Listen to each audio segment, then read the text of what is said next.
Major funding for American Experience is provided by the Alfred P. Sloan Foundation. National corporate funding is provided by Liberty Mutual and the Scotts Company. American Experience is also made possible by the Corporation for Public Broadcasting and by public television viewers.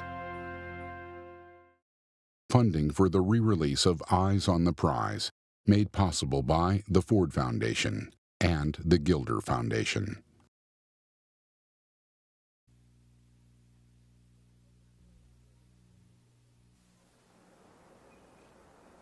In 1954, the Supreme Court said black children would go to school with white.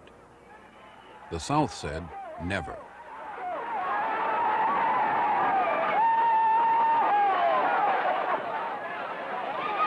In the name of God, whom we all revere, in the name of liberty we hold so dear, in the name of decency which we all cherish, what is happening in America?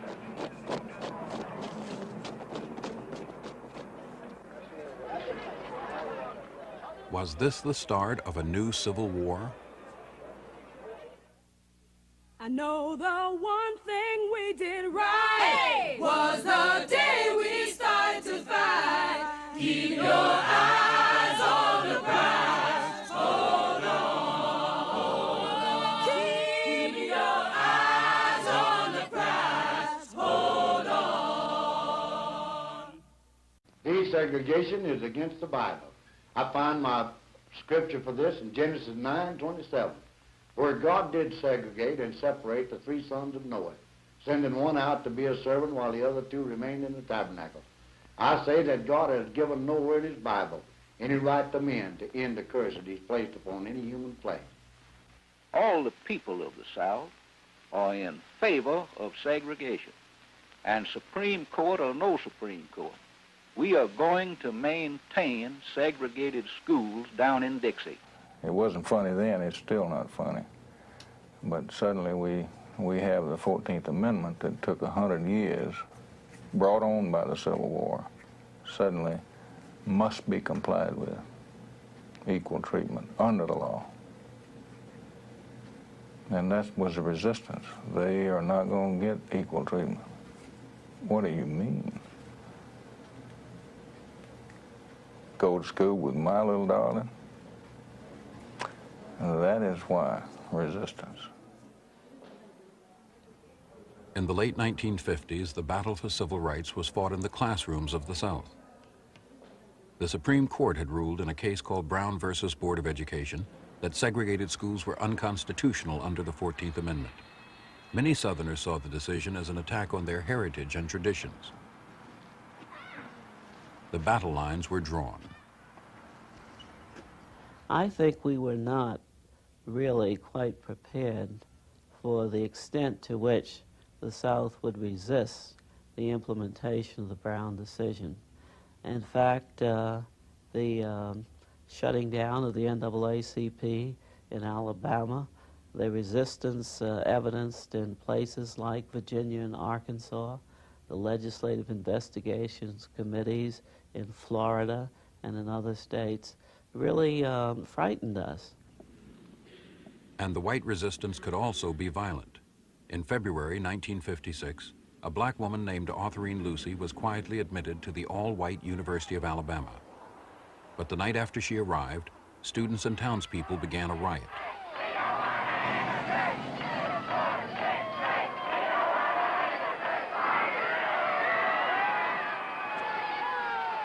The university suspended Lucy temporarily, it said, for her own protection. And Autherine Lucy sued, claiming that mob rule was being allowed to overturn the law.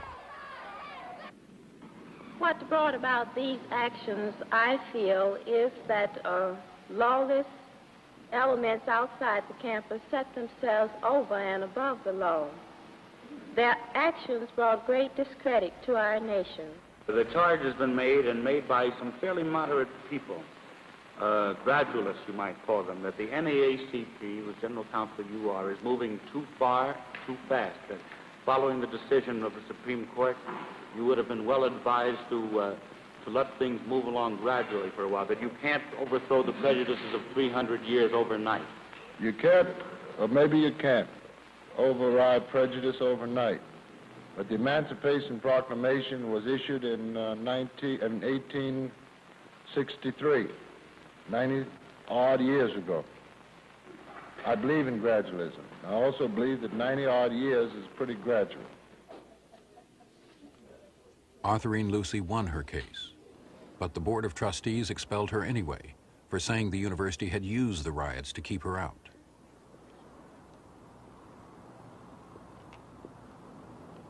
Across the South, the Lucy case gave resisting whites hope.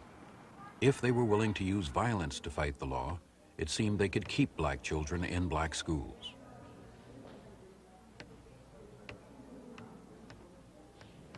And it seemed the federal government would not step in. After the riots, the president spoke only of extremists on both sides. He worried, like much of the country, about moving too fast on school integration. I personally believe if you try to go too far, too fast in laws in this delicate field that has involved the emotions of so many millions of Americans, you're making a mistake. I believe we've got to have laws that go along with education and understanding. And I believe to go beyond that at any one time, you cause trouble rather than benefit. It was over a year before the black community would find its chance to fight back.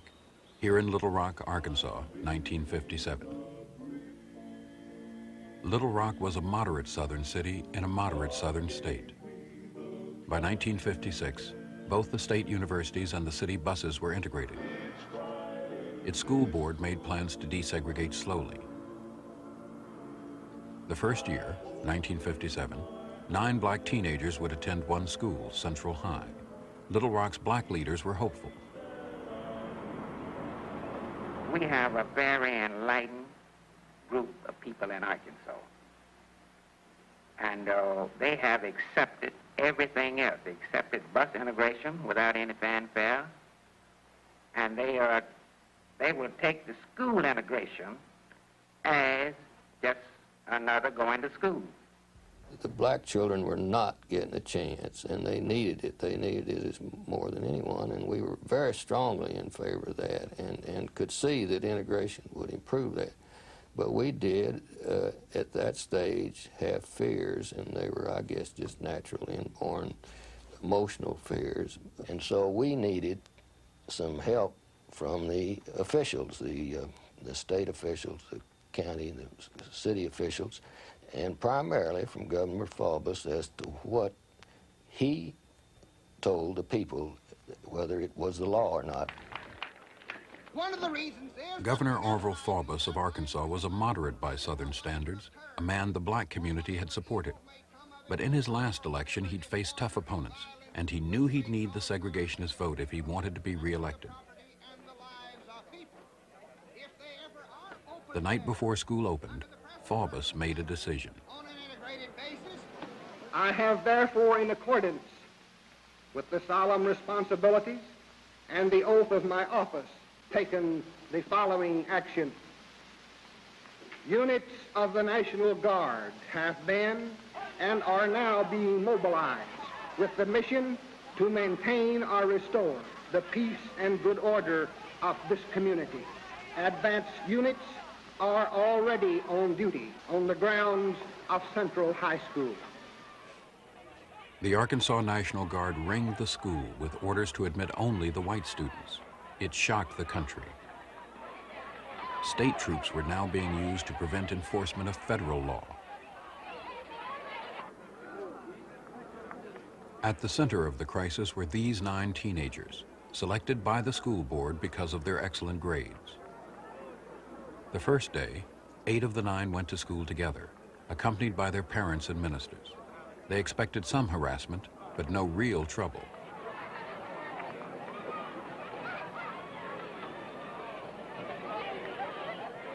You could cut it with a knife, the tension outside the school with these people who had come in from other parts of the state, other states. There were license plates from all other states that were there, people who had come in and were outside our school. The 8 children and the adults with them were turned away by the National Guard.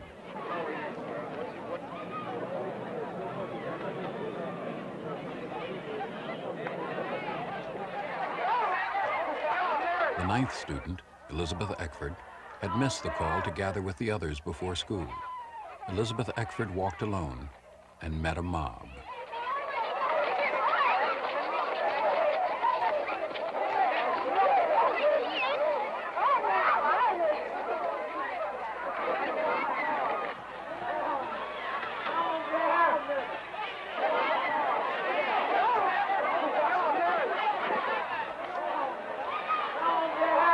Can you tell me your name, please? Are you going to go to school here at Central High? You don't care to say anything, is that right? This girl here was the first Negro, apparently of high school age, to show up at Central High School the day that a federal court ordered it integrated. She was followed in front of the school by an angry crowd, many of them shouting epithets at her. Well, it has to be the most frightening thing. I mean, because she had a crowd of white people behind her threatening to kill her. She had nobody. I mean, there was not a black face in sight anywhere. Nobody that she could turn to as a friend, except that this woman came out of the crowd and guided her through the mob and onto the bus and got her home safely.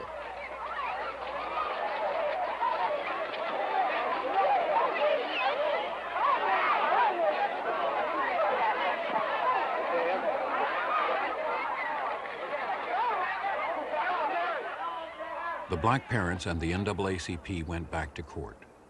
The leader of the state organization, Daisy Bates, became the students' strongest supporter.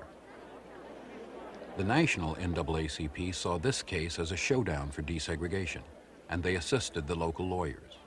Well, we consider this case important as one of the segregation cases, but in addition to the fact that this one involved the appearance of the National Guard on the scene, and for the first time in any of our cases, it's the action of the governor that eventually will have to be brought into court. Then you see it as a state-federal conflict of authority? Oh, I don't think there's any question about that. The question was whether the federal government would assert its authority. The pressure on the president increased. Defiance of federal law seemed to be spreading.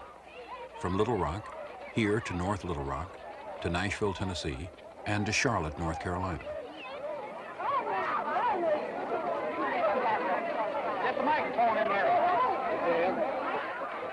Some people blamed Eisenhower for this resistance, saying his lack of leadership on civil rights encouraged the extremists. President Eisenhower's position was that he was the president of all the people. He felt that his role was to talk to the moderates throughout the country, including the southern states. He felt that, and was told by many advisors, that Governor Faubus could be reasoned with, and that an amicable solution could be found to the Little Rock crisis. In mid-September, the president and the governor had a meeting at Eisenhower's vacation home in Newport, Rhode Island. The president thought that he had persuaded Governor Faubus to go back and allow the black children to enter the high school peaceably. It was quite a surprise to him. He felt let down when Governor Faubus decided against allowing the black children to enter the high school. Eisenhower had convinced Faubus that ultimately the state could not resist federal authority. Faubus changed his tactic. He simply removed the National Guard, leaving only city police, in an explosive situation as the Little Rock Nine entered Central High School. We entered the side of the building, thousands of people out front. And we were entering the side, and I could just get a glimpse of this group. And on the car, I could hear, on the car radio, I could hear that there was a mob. And I knew what a mob meant. And I knew that the sounds that came from the crowd were very angry. So we entered the side of the building very, very fast. We've just got a report here on this end that the students are in. They're trying to turn the camera down that way, Don, down there. You can see from here some of the action occurring down there.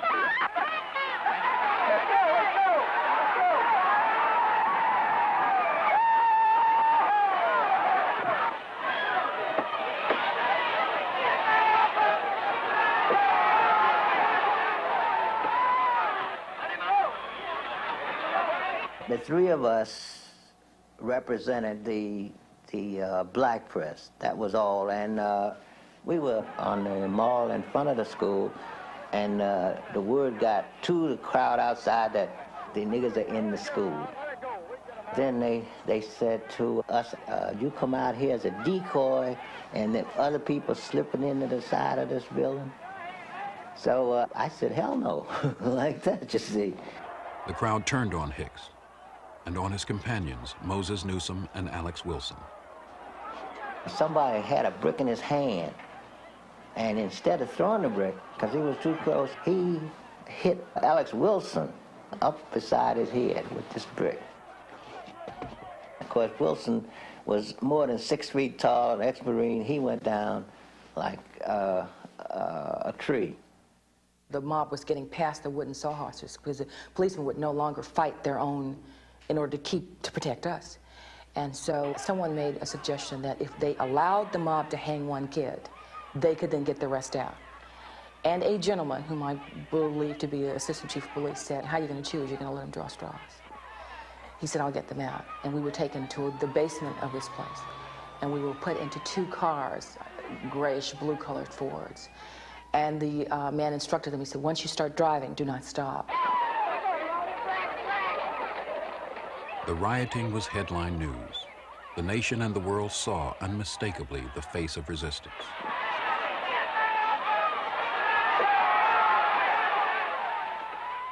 Finally, President Eisenhower realized he had to act, and he did quickly. That night, he sent in the paratroopers of the 101st Airborne Division.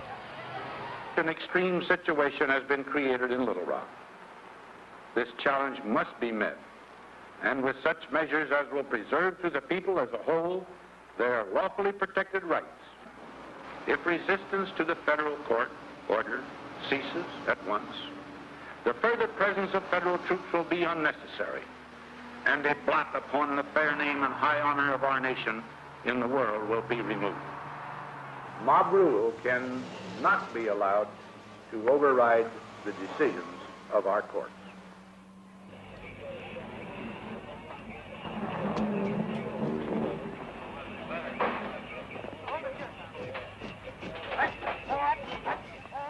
My fellow citizens, we are now an occupied territory.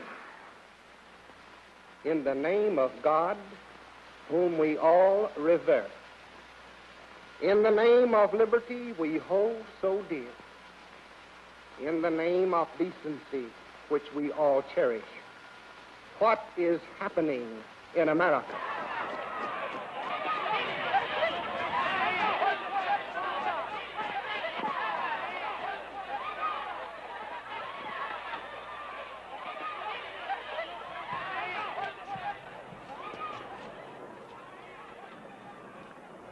When we got into the Jeep, into the station wagon rather, and the convoy that went from Mrs. Bates' house to the school, it had a Jeep in front, a Jeep behind. They both had machine gun mounts, and then the whole school was ringed with paratroopers and helicopters hovering around, and we marched up the steps with this circle of soldiers with bayonets drawn. I figured that we had really gone into school that day, and walking up the steps that day was probably one of the biggest feelings I've ever had. I figured I had finally cracked it. And there was a feeling of pride and hope that, yes, this is the United States. Yes, there is a reason I salute the flag.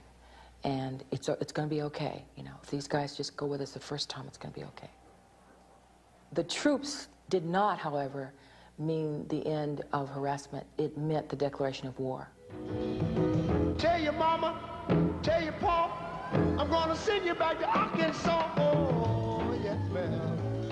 It was the beginning of a school year like no other at Little Rock Central High. When we got in the school, they then assigned us an individual soldier to walk us from class to class. He waited outside the classroom, and every time the bell rang and classes changed, he would walk us. We'd have our own personal guide walking us to the next class. The troops were wonderful. If, you know, there was some fear that they were dating the girls in high school. And I don't care what they were doing. They were wonderful. But they couldn't be with us everywhere. They couldn't be with us, for example, in the ladies' bathroom. They couldn't be with in gym. You'd be walking out to the volleyball court, and someone would break a bottle and trip you on the ball. I have scars on my right knee from that.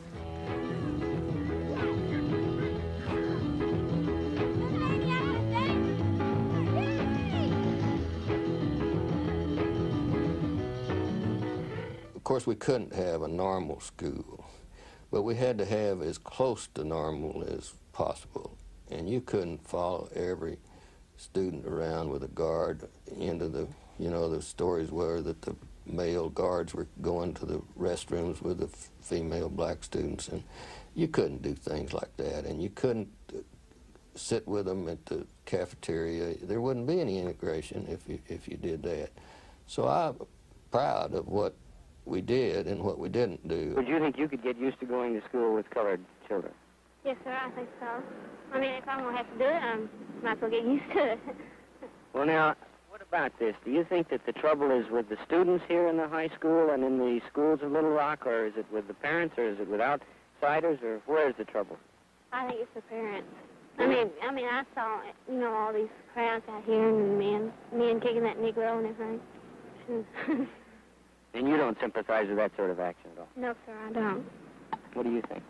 Well, I think it was just downright un-American, and I think it was the most terrible thing that has ever been seen in America. I mean, yeah, I guess I'm sounding patriotic or something like that, but I always thought that all men were created equal. And I began to change from being somebody who I considered myself a moderate who, if I had my way, would have said, let's don't integrate because it's the state's right to decide, to someone who felt a real sense of compassion for these students and felt like they deserved something that I had. And I also developed a real dislike for the people that were out there that were causing the problems. It was very unsettling to me. I never had anything to do with any until he came here. I mean, they never lived, well, what you'd say, close enough to us, or we just never were around them, really. Isn't that part of what makes it difficult when you live 15 or 17 years of your life and then start doing something different all of a sudden? Well, I think, like if a Spanish or a Chinese person came here, it wouldn't be hard to get along with them. It's just that the Negroes are what you might say more different to us than a Spanish person might be. It's early morning here at 1121 Cross Street in Little Rock, and a new school day is dawning. Melba? Yes, Mother? You'd better hurry. You're going to be late for school. Here I come. As usual, the girl in the family is running a little late. The girl is Melba Patillo, 15 years old. You know, I worried about silly things like keeping my saddle shoes straight. What am I going to wear today? The things that a 15-year-old girl does worry about. You know, but also, which part of the hall to walk in that's the safest? Who's going to hit me with what? Is it going to be hot soup today? Is it going to be so greasy that it ruins the dress my grandmother made for me? I mean, how's this day going to go? And then, you know, you get out and you get to the car, and then we joke. We kind of play with each other. And your stomach would go back into its seat. But then again, we'd get to the head of the NAACP, Daisy Bates' house, and we'd have to face a press conference. Ms. Bates, how do you feel with your work, both with the school authorities, with the city authorities, and with the military authorities, that the situation is developing now?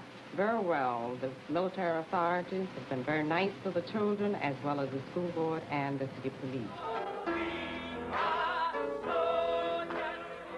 By Thanksgiving, the Little Rock Nine had become seasoned veterans, giving sophisticated statements to the press at a dinner held by Mr. and Mrs. Bates. My name is Gloria Ray. I am thankful for having a chance to fulfill my educational desires and for being a citizen in a country where the federal government respects and protects the rights of all its people. My name is Terrence Roberts, and I'm a Seventh-day Adventist. And I would like to say that I know that communists enjoy taking advantage of situations such as these to twist the minds of peoples of the world. But I'm thankful that in America their actions are being foiled through the efforts of many democratic-minded citizens. I'm Minnie Jean Brown. I'm thankful for the many people who have stood by us and worked diligently in our struggle for a perfect democracy. At school, the black teenagers were still being harassed by a few determined whites. Shortly before Christmas, Minnie Jean Brown struck back. For a couple of weeks, there had been a number of white kids following us. A series of hassles, continuous calling us niggers, nigger, nigger, nigger, one right after the other.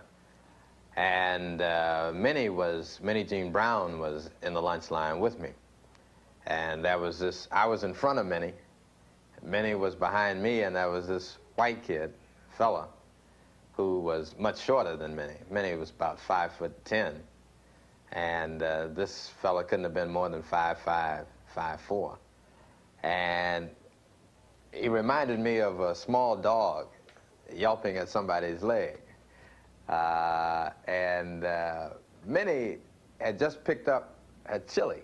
I could just see her little head click. She consciously said to herself, no, Minnie Jean, if you do this, you know you won't be here. But then this was the time of the year when we all didn't want to be there. And before I could even say, you know, Minnie, why don't you tell them to shut up? Minnie had taken this chili, dumped it on this dude's head. It was just absolute silence in the place. And then the help, all black, broke into applause. And the white kids, the other white kids there, didn't know what to do. I mean, it was the first time that anybody, I'm sure, had seen somebody black retaliate in that sense. When Minnie Jean was kicked out of school following the chili incident, maybe 15, 20 students brought cards and gave them out that said 1 down, 8 to go. When school was out in May, they still hadn't given up the fight. They came out with a 2-color card that said, "Ike, go home, Liberation Day, May 29th, 1958, which was graduation day. They were still fighting the battle even then. On May 29, 1958, Central High School prepared to graduate 601 white students and Ernest Green. We still didn't know whether some outsiders might roll in from some other states and firebomb the place. So we were a little nervous about it, as was Ernest, and he stood around, joked with the students. We were all joking together there, waiting to process in. And I do remember that as the students' names are called and they get up and go across the platform and receive their diploma, that I really held my breath when Ernest's name was called. There were a lot of claps for the students. You know, they talked about who had received scholarships, who was an honor student and all that as they called their names up. When they called my name, there was nothing, just the name. And there was this eerie silence. Nobody clapped. But I figured they didn't have to, because after I got that diploma, that was it. I had accomplished what I had come there for. I'm so glad I'm fighting for my rights. Oh, I'm so glad I'm fighting for my rights. I'm so glad I'm fighting for my rights. Singing glory, hallelujah. Ernest, what's it been like this year? It's been what you expected, or? Well, from the beginning it wasn't quite what we expected, but adding all things together and putting all sides together, I think it's turned out to be, well, I would say an interesting year. I guess that would be an understatement, but when you put all the sides together, we've had some nice times as well as some rough times, and I think all in all it's worked out rather nicely. By the time school had ended, I had sort of settled into myself, and I could have gone on for the next 5 years. It didn't matter anymore. I was past feeling. I was into just that kind of numb pain where you say, hey, I can make it, do whatever you'd like, and it just doesn't matter anymore. But I came home, and by myself, I walked to the backyard, and I burned my books. I burned everything that I could burn, and I just stood there crying, looking into the fire, and wondering whether I would go back, but not wanting to go back. Melba Patillo didn't have to face that decision. The next year, Governor Faubus closed down all Little Rock's high schools to halt integration. Faubus was so popular that year, he easily won his third term as governor.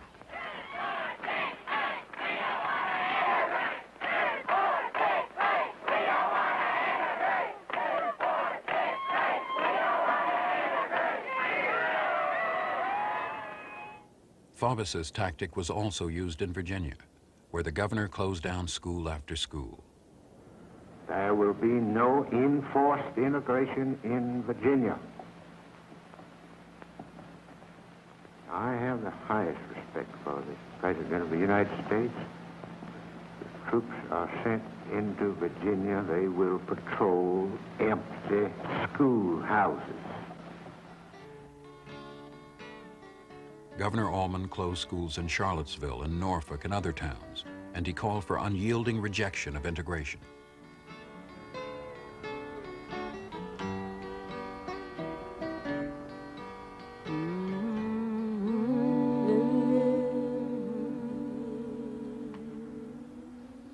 The federal courts were also unyielding, ruling again and again that this resistance was unconstitutional.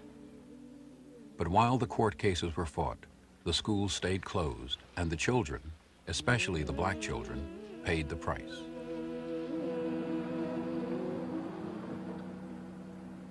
So the crisis in school desegregation continued.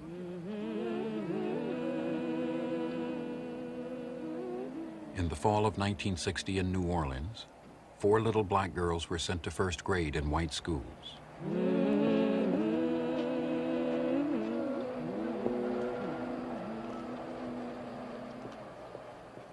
It caused a citywide riot.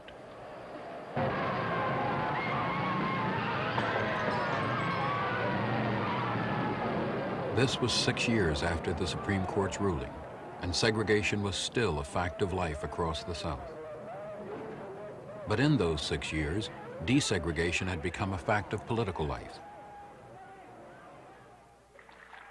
Schools were an issue that touched all Americans, black and white, and national leaders were beginning to recognize that.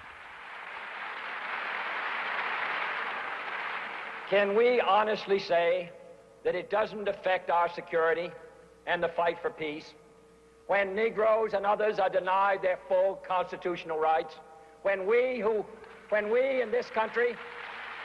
This kind of rhetoric raised black hopes that the new president would lead the nation in a new commitment to civil rights. In 1961, a black man named James Meredith would test that commitment when he filed suit for admission to the University of Mississippi. His lawyers were Jack Greenberg and Constance Baker Motley of the NAACP. When the Meredith case was filed, it coincided with the Freedom Riders' arrival in Mississippi, which, of course, was not a good context in which to bring that suit. But those were historical developments which we could not control because it was a genuine revolution on the part of black people.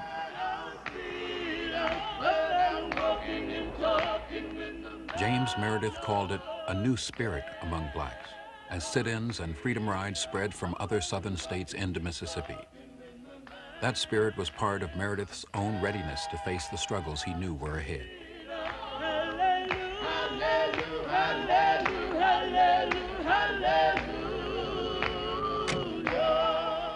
What made you decide on Ole Miss?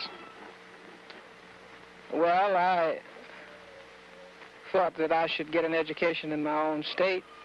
And of course, Ole Miss, to my knowledge, is the best university in the state. And also, it's the only school that offers the courses that I'm particularly interested in. Well, you say you were interested in going to the University of Mississippi even as a boy. Were you aware at that time that Negroes did not go to the University of Mississippi?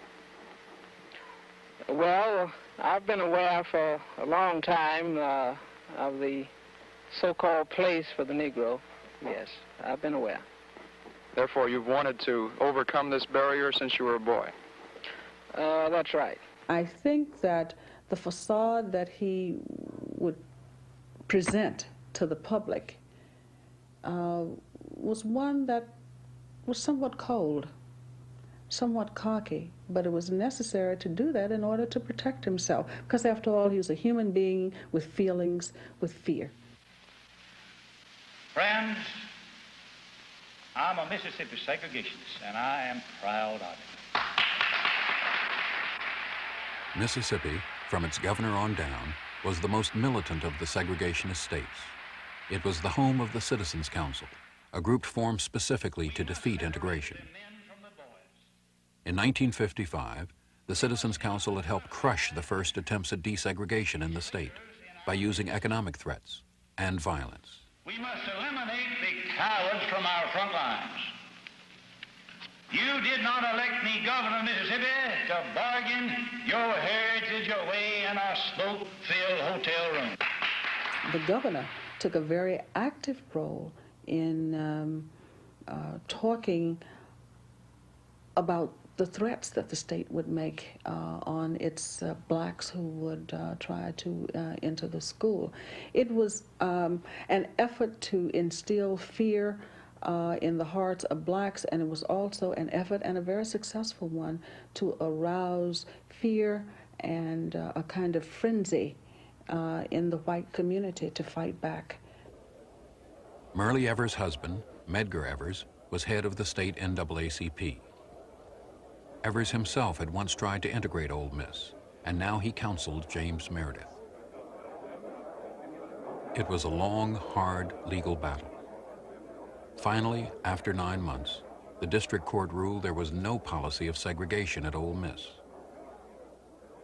It was so unreal for the Mississippi to argue and for the judge to hold that there was no policy of segregation at the University of Mississippi. Everyone in the state of Mississippi, and I'm sure almost everyone in the entire country, knew that there was segregation in the state of Mississippi. And for the university to assert that there was no segregation, and for the court to find that there was no segregation, was just like a land of fantasia. The Court of Appeals reversed the decision, ruling Ole Miss must accept James Meredith. The question then, as in Little Rock, was who would enforce the order, a question the court asked directly to the president's representative.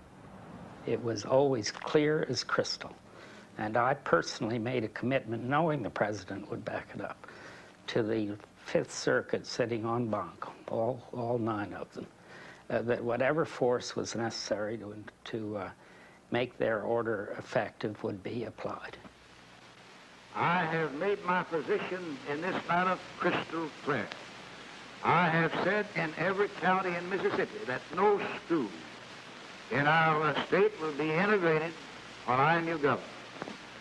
I now call on every public official and every private citizen of our great state to join with me in refusing in every legal and every constitutional way, and every manner available, my friends, to submit to illegal usurpation of power by the Kennedy administration. The conflict was crystal clear, but the politics were not. The president and his advisors were determined Meredith would go to Ole Miss. But Kennedy was also determined to avoid direct involvement, which could cost him key Southern Democratic support. The president wanted a political solution. And caught in the politics was Ole Miss. The Board of Trustees supported Barnett. Most of them did not want to integrate, but they didn't want to see the university shut down because of James Meredith.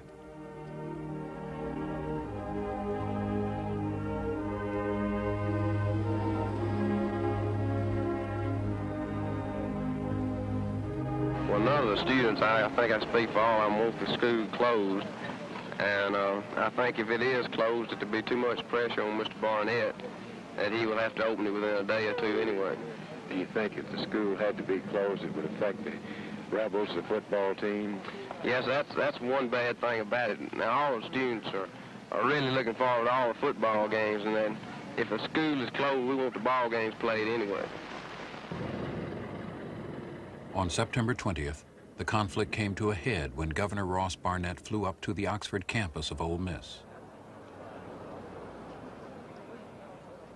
There, in defiance of the federal court order, he personally turned James Meredith away. His actions were legal, he said, based on the pre-Civil War doctrine of interposition. The doctrine is that a state may interpose itself between the national government and some action that is thought to be imposed upon the state or some of its subdivisions by the federal government. The Supremacy Clause, which provides that in case of a conflict between the nation and the states, the law of the nation prevails, makes hash of the doctrine of interposition, and any lawyer worth his salt knows that. And Barnett was a lawyer who made a good living, still making a good living out of the law, and he knew better than that.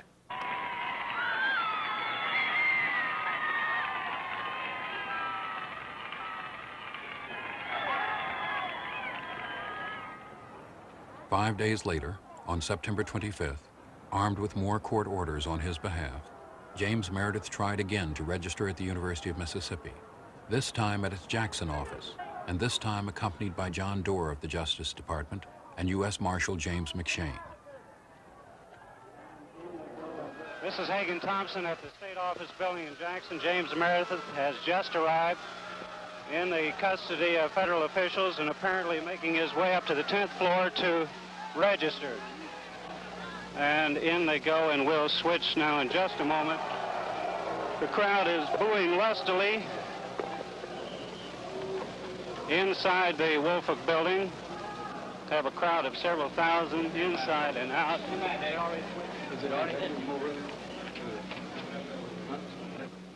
Again, Governor Barnett was waiting. I took an oath when I was inaugurated governor of this state to uphold and to try to maintain and perpetuate the laws of Mississippi.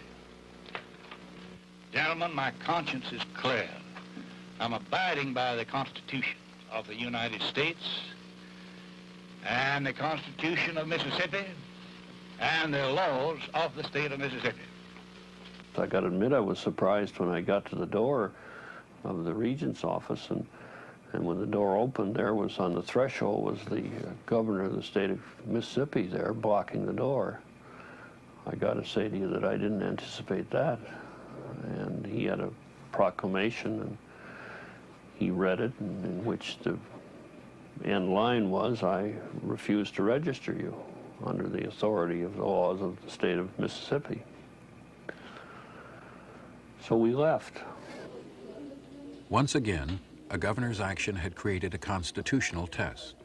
Now the question was, would President Kennedy use the U.S. Army, as President Eisenhower had? Kennedy was still reluctant. Instead, he tried secret telephone negotiations with Governor Barnett.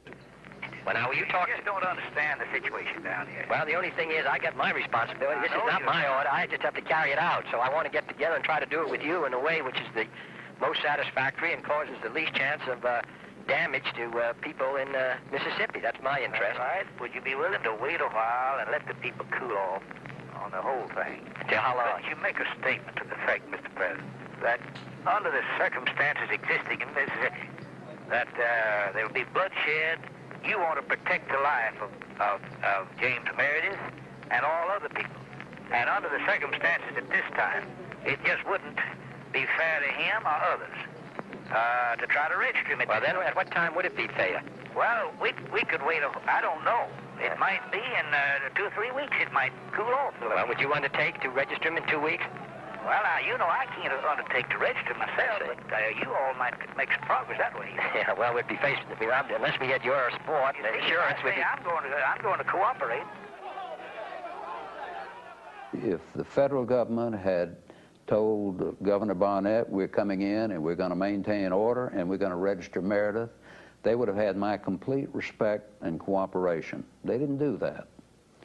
And by the same token, the governor was so obsessed with the idea of maintaining our way of life that that was the ultimate objective. And with those two points of view, and with the two political leaders trying to make each other look as good as they could, the situation just got out of hand. The situation in Oxford was becoming very tense as hundreds of people streamed into the area to defend Ole Miss and the Southern way of life. We had reports throughout, not merely the students, but of all kinds of people pouring in cars in order to prevent Meredith from being admitted to Ole Miss. One has to remember also that that was the squirrel hunting season in Mississippi, so there were literally hundreds, thousands of guns. Every pickup truck had a couple of guns in it, so that the situation was really very dangerous.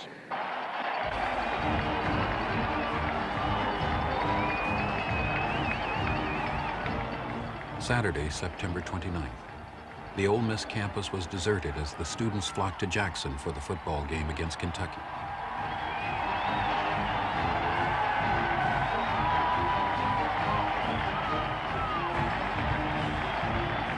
The halftime speaker was Governor Ross Barnett.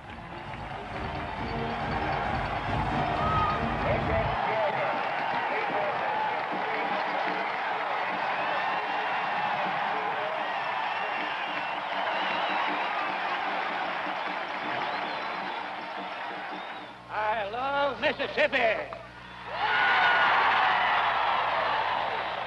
I love her people. I'm accustomed. I love and I respect our heritage.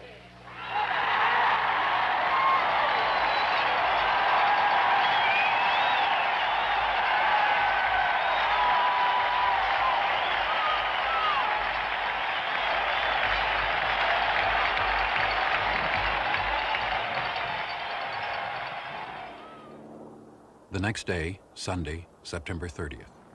Finally, President Kennedy decided the time had come to enroll James Meredith at Ole Miss. He sent several hundred U.S. Marshals to the campus to prepare, and he announced he'd make a special speech to the state that night.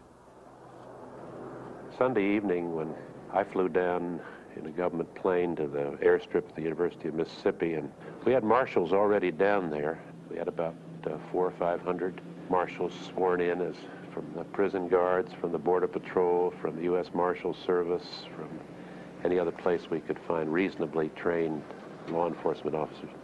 And they were themselves an irritant to the students who were returning from a football weekend. And we had no place to sort of hide the marshals. We were around the Lyceum building, which was the center of the campus, and unbeknownst to us, a sort of a tradition and a place of great honor.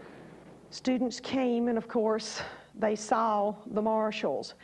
I know I got angry when I saw the marshals. It seemed a betrayal. It made me mad. You know, why are these people here when we haven't done anything? And people who behave themselves, and you know, what is going on?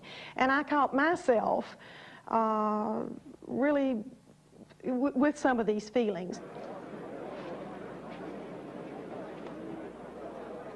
After the marshals had secured their positions, James Meredith was flown into Oxford Airport and driven to a secret location at Ole Miss.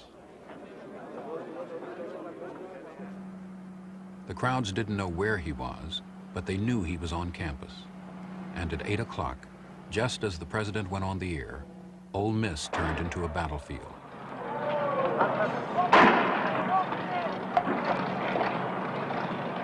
Very few people heard the president's words.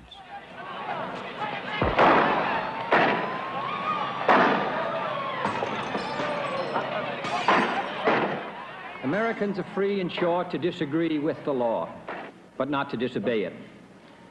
For in a government of laws and not of men, no man, however prominent or powerful, And no mob, however unruly or boisterous, is entitled to defy a court of law. The eyes of the nation and all the world are upon you and upon all of us.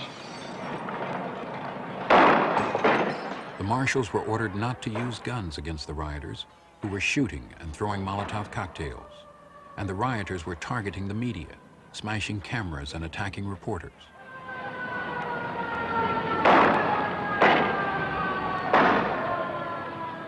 There was one freshman girl that had been this little flower of Southern gentility when I had met her. And she came up to me, and her face was absolutely contorted, and I almost didn't recognize her. And she was absolutely furious because she had picked up a brick and thrown it at a marshal, and it had only hit him in the head and scratched him, and she had not put his eye out. Well, you see, we got to get order up there, and that's what we thought we were going to have. President, please, why don't you give an order up there to remove Mayor? How can I remove him, Governor, when there's a riot in the street, and he may step out of that building and something happen to him? I can't remove him under those conditions. People are wiring me and calling me saying, well, you've given up. I said, I had to say, no, I'm not giving up any fight. Yeah, but we don't I never give up. I have courage and faith, and we'll win this fight, you understand? That's just the Mississippi people. Yeah, I understand, but I don't think anybody, even in Mississippi or any place else, wants a lot of people killed. Oh, no. And that's what, Governor, that's the most important thing. I'll issue any statement any time about peace and violence. While the president and the governor argued, the riot worsened. Finally, Katzenbach asked the White House for troops. It took hours for them to arrive, and during the night, 35 marshals were shot, and 2 people, a French journalist and an Oxford worker, were killed. But by dawn, the army had restored order. Of course the president's going to win in the end. He's got the whole armed forces of the United States. He can call in the Air Force. He can bring Navy ships up the Mississippi River.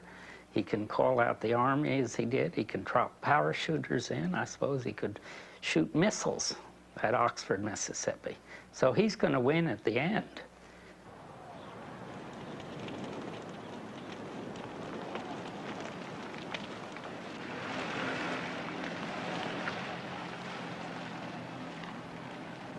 I recall driving to the campus, and I guess when I got to the circle was when I really saw the impact of the riot the previous evening. I reported to my office. As I recall it, there weren't very many of the staff there. Many of them were too afraid to come to the campus on Monday.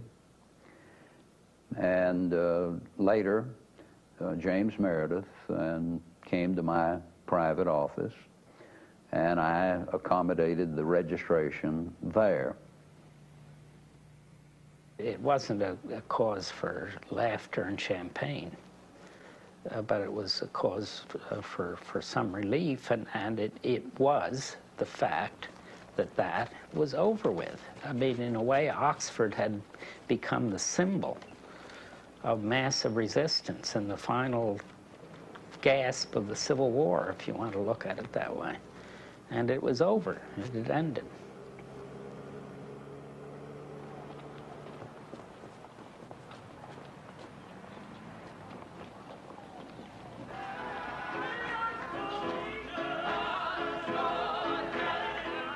Sir, there's been a great deal of turmoil and conflict. 2 people have been killed. Do you have any feelings of guilt? Have you given that any second thoughts?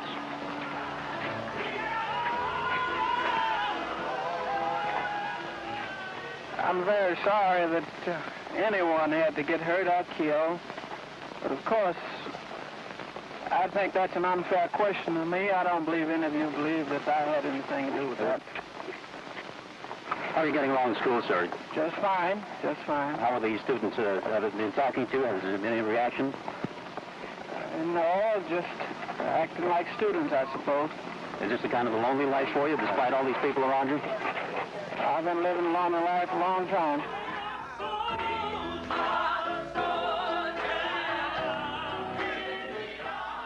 It was a lonely victory for James Meredith, but it was a victory for him and the country.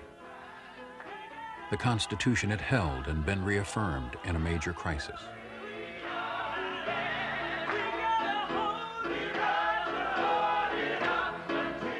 Thousands of black people felt the victory and saw James Meredith as an example to follow, a symbol, like the Little Rock Nine, of their own power to move the nation.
Major funding for American Experience is provided by the Alfred P. Sloan Foundation.